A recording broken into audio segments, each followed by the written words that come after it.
Glee Club.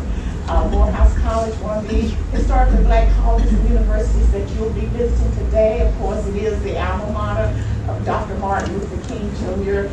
And when he was there between 1944 and 1948, he also sang in the Glee Club. So, good morning. Good morning. Again, my name is Sharon Richardson. This is my husband, Carl Richardson. I would like to welcome you all to Atlanta. As the young people say, welcome to the A. Welcome to the ATL. Mighty glad to have you today because I am so delighted to be with you in Atlanta as we discuss the landmark dates and events of the modern day civil rights movement and how appropriate it is that you all are visiting the South and civil rights sites at this time because we've just celebrated within the last couple of years a couple of anniversaries. 2024 was the 60th anniversary of the signing of the Civil Rights Bill. You remember that President Lyndon Johnson, who had a big impact on civil rights, signed the Civil Rights Bill in 1964. Last year, 2025, was the 60th anniversary of the Voting Rights Act. And last year was also the anniversary of the march across the Edmund-Pettus Bridge, where you all will be visiting later on during your visit as well. So this is big anniversary time for the civil rights movement. So thank you for your appreciation of African American history because as you know, indeed, it is American history. Now, it is appropriate that you begin your tour here in Atlanta because I think you'll go away feeling that Atlanta is the capital of Black America. Not only because it served as the headquarters for the national civil rights movement, but so much that has happened here in America in terms of African American history. So much that has happened here in America has impacted, in Atlanta has impacted the world. And many of the people who played major roles in the civil rights movement all seem to have some type of relationship with Atlanta. Of course, this is the birthplace of Dr. Martin Luther King Jr., and you will learn a lot about Dr. King today. But in addition to Dr. King, so many other great people who played major roles in world history all seem to have some type of relationship with Atlanta. Booker T. Washington was catapulted to national prominence after he gave a very famous speech here in 1895, not too far from where we're sitting now. The Atlanta Compromise speech, you know that catapulted him into national and international prominence. Muhammad Ali fought his very first fight for forced retirement here in 1970. Many NAACP and Urban League presidents were either born and educated here. Marcus Garvey was incarcerated here. Dr. W.E.B. Du Bois, one of the great scholars of the 20th century, spent over 30 years of his life working and teaching at the Atlanta University Center, which you will also visit today. So when you talk about history, particularly when you talk about African American history, if you peel the onion far enough, Atlanta will pop in there somewhere. So just remember that Atlanta is the capital of Black America. Now, as you begin your historical tour of the American South, you may ask yourself, how did we get into this racial situation in America in the first place? What caused all of this? How do we remedy it? And more importantly, where do we go from here?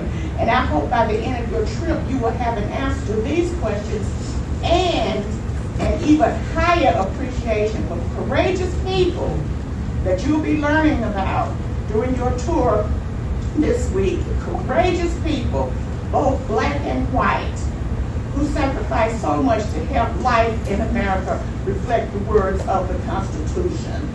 We're just going to be astounded at the courage that many of these Americans, both black and white, had in trying to make America a better place. And no doubt the civil rights movement breathed life into the American Constitution. Now, as you know, much of what we discuss in civil rights history can be very sensitive, and let me warn you, it is going to be very uncomfortable. However, we do not talk about the history to produce guilt or discomfort. That is not our aim. Rather, we discuss it to teach and enlighten. And more importantly, we discuss it to ensure that it never happens again. Because as you know, history does have a way of repeating itself. And in the words of Mark Twain, if it doesn't repeat itself, it surely rhymes. So that is why, Mark Twain, he'll put it right where the ghost can get it. So that is why we teach civil rights history. Now, as for myself, I am a native of Atlanta, as Denise told you, born and bred, and my roots here in Georgia, believe it or not, go as back as far as the mid-1700s. That's when my ancestors were brought here as slaves from Virginia. If you're up on your American history, you know that Georgia was the last of the 13 original colonies to be founded. And many of the white settlers that you know came from Virginia, bringing their slaves with them. Of course, my ancestors were enslaved at that time. And many African Americans who are native to this part of Georgia have similar roots. I'm sure that you've heard of Alice Walker, who wrote the very famous book, The Color Purple.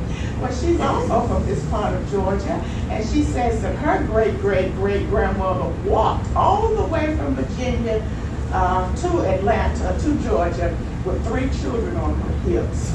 So I'm sure that my great-great-grandmother was right behind her as walking with the white settlers as they were developing the last of the 13 original colonies of America. So indeed, my formative childhood years here in Atlanta coincide exactly with the years that encompass the modern day civil rights movement. And as Denise told you, growing up, I was right in the center of it all. And the movement molded me and shaped my perspective of life and the world around me in so many ways. In fact, even today, memories of the movement and what I learned in the movement still anchors my life. Now, as you know, the American Civil Rights Movement is extremely vast.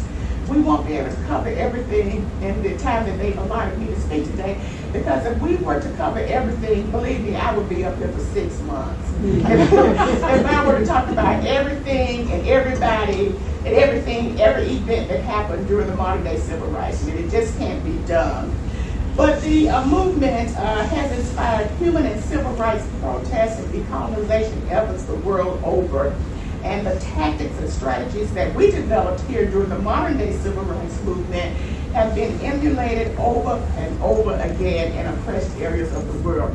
Believe me, whenever you read about civil rights efforts or human rights efforts all around the world, they're all going to come back and say, well, we developed this and we borrowed this from the American Civil Rights Movement. Everything from the apartheid movement in South Africa to the Tiananmen Square in China, everybody copies or emulates what took place here during the modern day civil rights movement.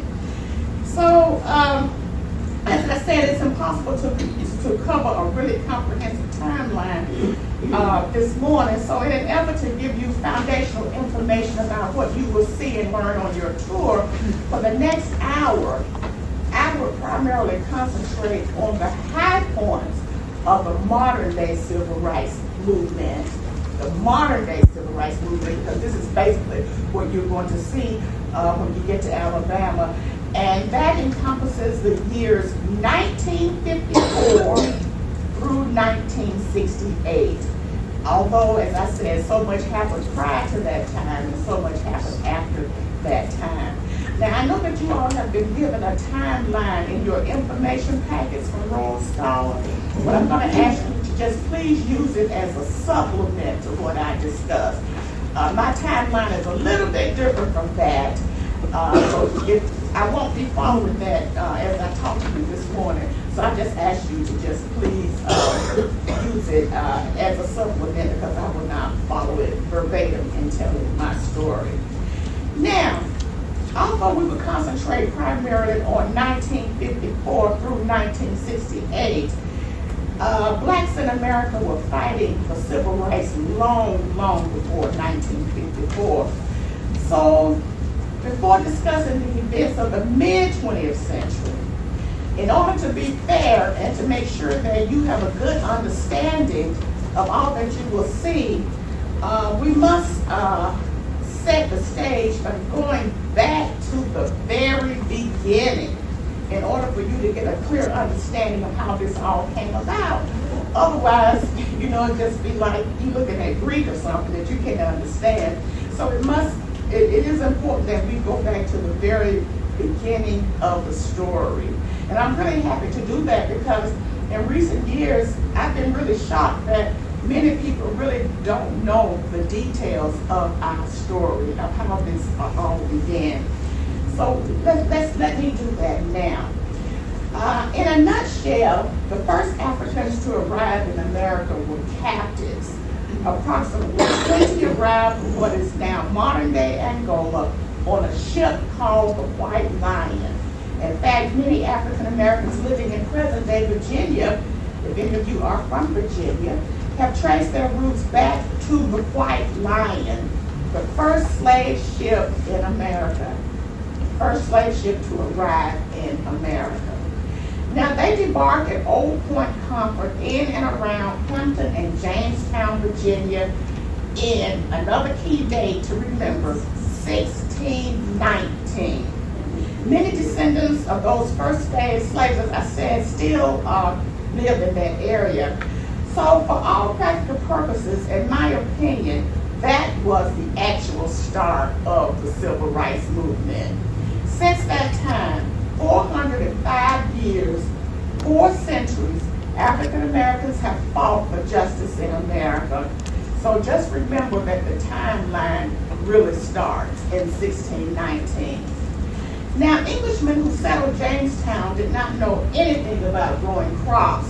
They were men of leisure. The Englishmen discovered they could grow tobacco, cotton, and other lucrative crops to become wealthy. The black captives were brought here for their labor, and thus began slavery in America. And just remember that slavery was one of the first institutions formed in this country. Now, slavery became the economic backbone of America and the country's first really big business.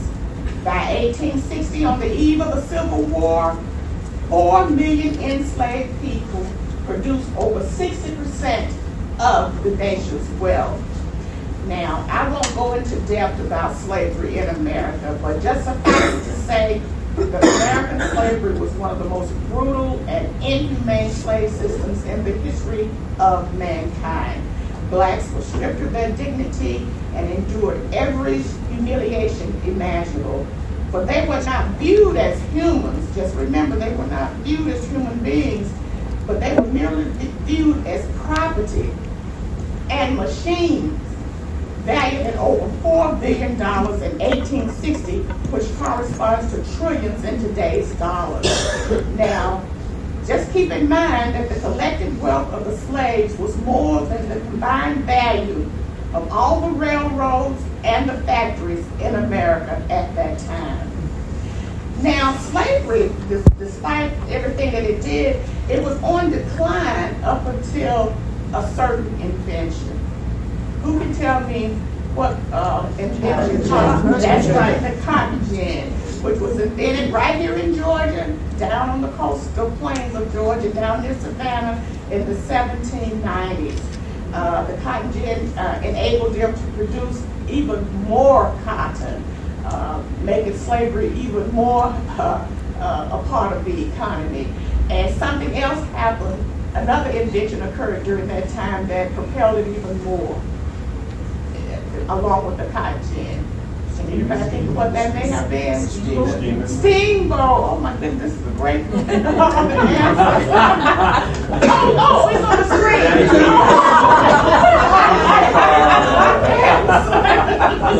I'm about to give you all A's awards. Okay, the steamboat.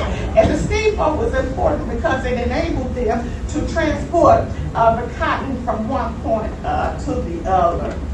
Now, the old saying goes that the slaves worked from can't see to can't see. This means they started working the fields in the dark of the morning before the sun rose and stopped working way after the darkness of sunset. And as I said, they were treated as machines with no regard to their humanity.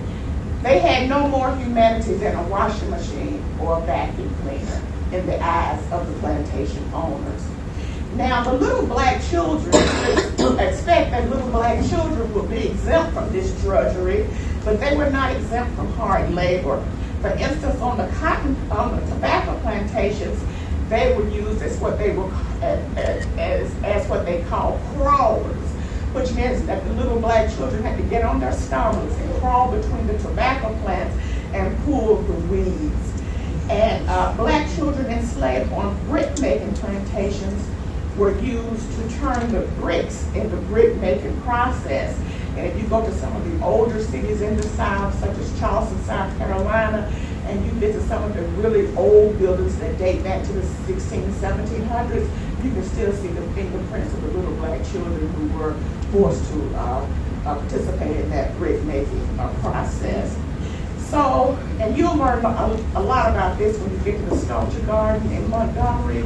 They have a wonderful narrative talking about the role of the children. Now, in other words, I'm trying to paint a picture to you that life was pure drudgery for the slaves. As the Negro National Anthem goes, and I hope that you all are familiar with the Negro National Anthem, lift every voice and sing. We heard it, we had a little bit of it playing this morning. One of the verses says, stony the road we trod, bitter the chastening rod, veiled in the days when hope, unborn, had died. Because there was no sense in hoping for, and if you were a slave, there was no sense in hoping because hope died before he was even born. And if you're not familiar with the beautiful song, Lift Every Voice and Sing by James Weldon Johnson, it really gives a vivid description. All of the verses are so beautiful, and it gives a vivid description of the humanity that the slaves endured during American slavery. Lift Every Voice and Sing. And in fact, James Weldon Johnson, who wrote the Negro National Anthem, as we call it, is also from Atlanta. He was educated here in Atlanta at the Atlanta University Center. So as I say, when you talk about anything about Black history, you peel back the pages hard enough and Atlanta will come up. Now, many significant historical events and people emerged between the beginning of slavery and the beginning of the Civil War. And I'll just mention some of these. The abolition movement, the slave codes, the Fugitive Slave Act, the Revolutionary War, the Three-Fifth Compromise, Frederick Douglass, Harriet Tubman, Sojourner Truth, Nat Turner, Digmont Vesey, Gabriel Prosser, and on and on and on. You know, these were people who were fighting for freedom before the Civil War, and them and many, many more. But for the sake of time, let us now advance to the eve of the Civil War, stopping in 1857. Now, this was the year of the landmark Dred Scott decision. You can't talk about civil rights unless you talk about the Dred Scott decision, because it was considered the worst ever decision by the Supreme Court. You recall that Dred Scott, a slave from Missouri, sued for his and his family's freedom because he had moved to the free state of Illinois with his owner. Having been a free man in Illinois, he thought that he should have his freedom after moving back to Missouri. And of course, the court held that the U.S. Constitution did not extend American citizenship to blacks, and therefore they could not enjoy the rights and privileges of the Constitution, because after all, he was just property. And of course, this ruling infuriated the North and all but destroyed any hope of compromise between the North and the South. And it is one of the factors that brought the North-South divide and contributed to the Civil War. Now let's advance now on the timeline to 1859, and we come to John Brown and his famous raid at Harper's Ferry, Virginia. Of course, the raid was an effort by abolitionist John Brown to initiate a slave revolt in southern states by taking over the United States Arsenal at Harper's Ferry. And it occurred from October 16th through October 18th this year. And the raid has been called the dress rehearsal for, or tragic prelude to, the American Civil War. That John Brown, he was a really, really great man, and he's really, really celebrated in African American history because he did something that people just wouldn't imagine to do. He tried to get Frederick Douglass to join him in their raid, in planning their raid, and Frederick Douglass said, no, no, no, no, I will not become involved in that, because he knew how dangerous it was. But it made any further accommodation between North and South really impossible. And of course, Brown was executed at the gallows on December 12, 1859, and became a martyr for the slavery cause. And if you're ever in that West Virginia area, the National Park Service has done a wonderful job of interpreting the history of Raymond Harper's Ferry and John Brown. I highly recommend it. Now, moving on, no doubt the American Civil War was America's defining struggle. The war began on April 12, 1861, and ended on April 8, 1865, lasting almost exactly 4 years. Now, it was the bloodiest conflict in the history of North America. Now, see if you can wrap your head around the fact that over 600 people were killed in America's Civil War. It was the deadliest war in the history of America, and it's really astounding that more people died in the American Civil War than died in World War I and World War II combined. Now, perhaps one of the most momentous events in African American liberation was the January 1st, 1863 signing of the Emancipation Proclamation by President Abraham Lincoln. It declared that all persons held as slaves within the rebellious states are henceforth shall be free. Now, Georgia was the site of one of the biggest liberation events in American history, because as you know, the Great Battle of Atlanta in July of 1864 really turned the tide of the Civil War when General Sherman came through Atlanta, and many of the slaves helped him to navigate the terrain in this part of Georgia, and many of the slaves joined his army, and the slaves actually here in this part of the state freed themselves as they escaped the plantations and actually joined General Sherman's 60,000 troops on his famous march to the sea. Now, near the end of the Civil War, on April 14, 1865, you all know that Abraham Lincoln is assassinated by John Wilkes Booth at the Ford Theater in Washington, D.C. Now, as you know, the end of the Civil War in 1865 did not automatically mean blacks were full citizens and were given equal rights. The end of the war only signaled that the freedmen were in for an arduous, generations-long struggle to achieve first-class citizenship. And that is why the civil rights movement is referred to as the long freedom struggle. And many people would say that that struggle even continues today. Now, the end of the Civil War truly began a powerful thrust for African American liberation in this country as the freedmen attempted to reclaim their humanity after 246 years of chattel slavery. Now, this is the part of history that just really sort of freaks me out. Can you imagine being a slave, working in the fields, working hard, no regard to your humanity, and you've been working like this all of your life, and suddenly someone rides out on a horse in the field and tells you that you're free? What do you do when you're told that you're free just like that? This is all you've ever known. What do you think most of the slaves did when they found out they were free? They stayed for a while. They what? They stayed. They stayed worked.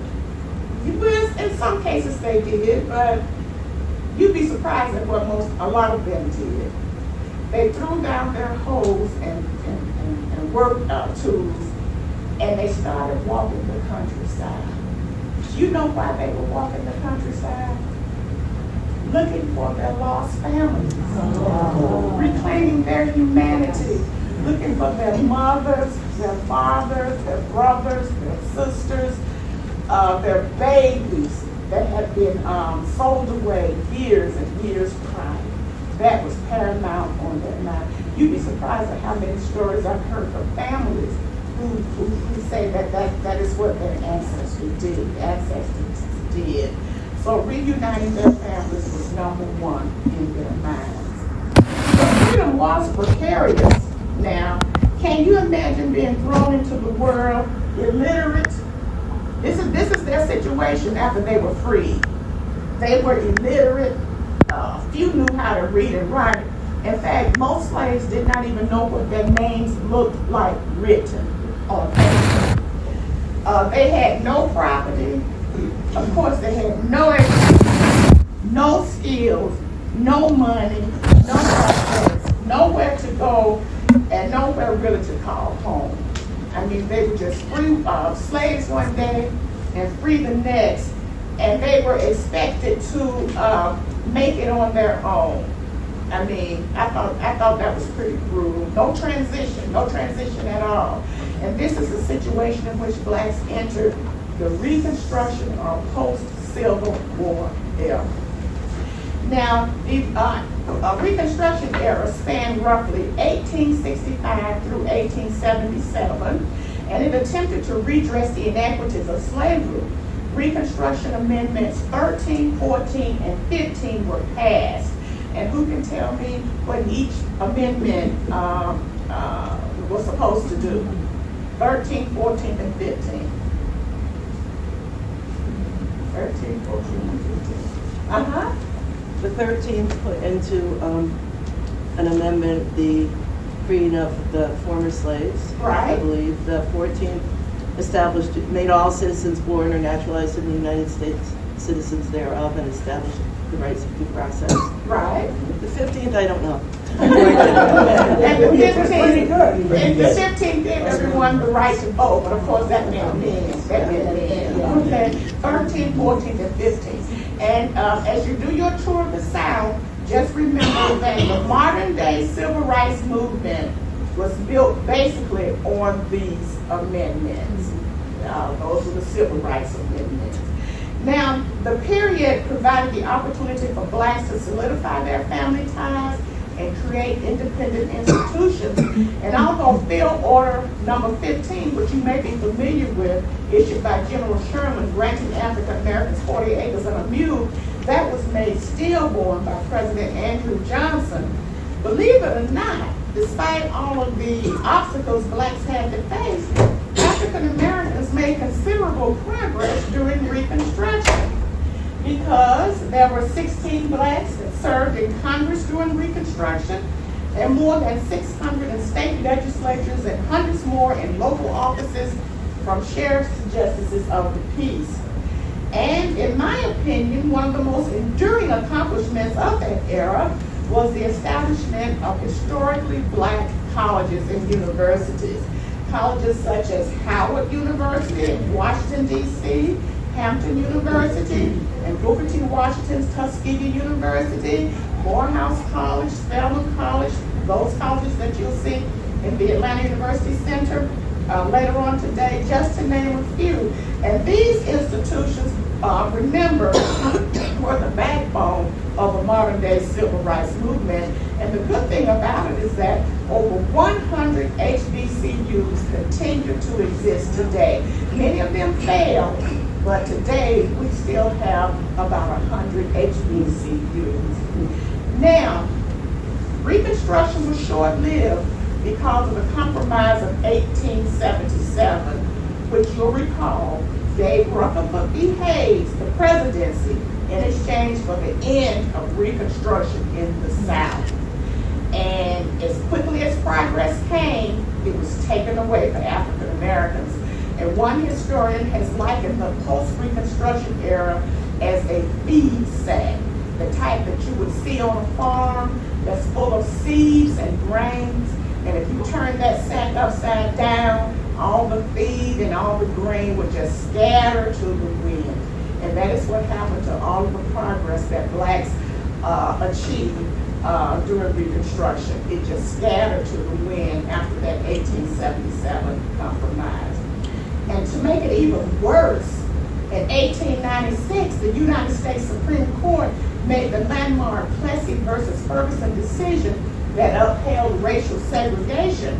You recall that Homer Plessy, a black man, boarded a whites-only train in New Orleans, and he was charged and appealed his conviction to the Supreme Court. And of course, the court did not rule in his favor.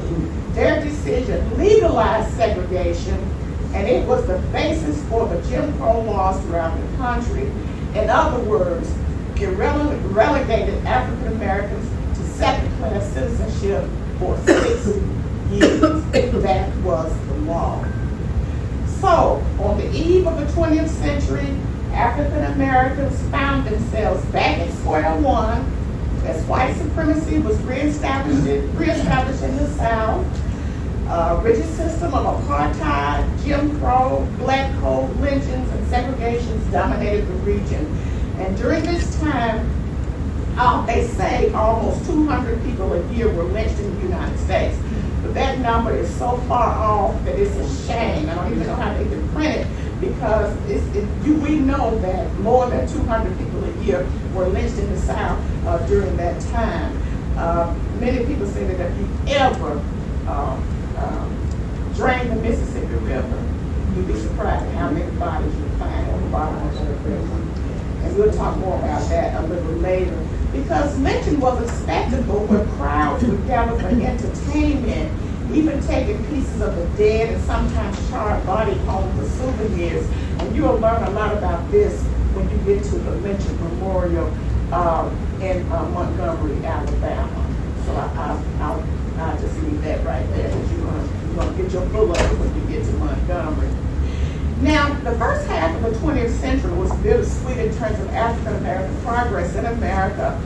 The era saw the establishment of the NAACP, the Urban League, the Harlem Renaissance, the Marcus Garvey movement, A. Philip Randolph's Brotherhood of Sleeping Car Porters, the Great Migration from the South to the North, and much, much more against the race riots, terrorism by the Ku Klux Klan and other white supremacy tactics. And I should have included Birth of a Nation too. You all are familiar with Birth of a Nation that was filmed during President Wilson's administration, shown in the White House, and that's a whole chapter of its own. But just remember Birth of a Nation.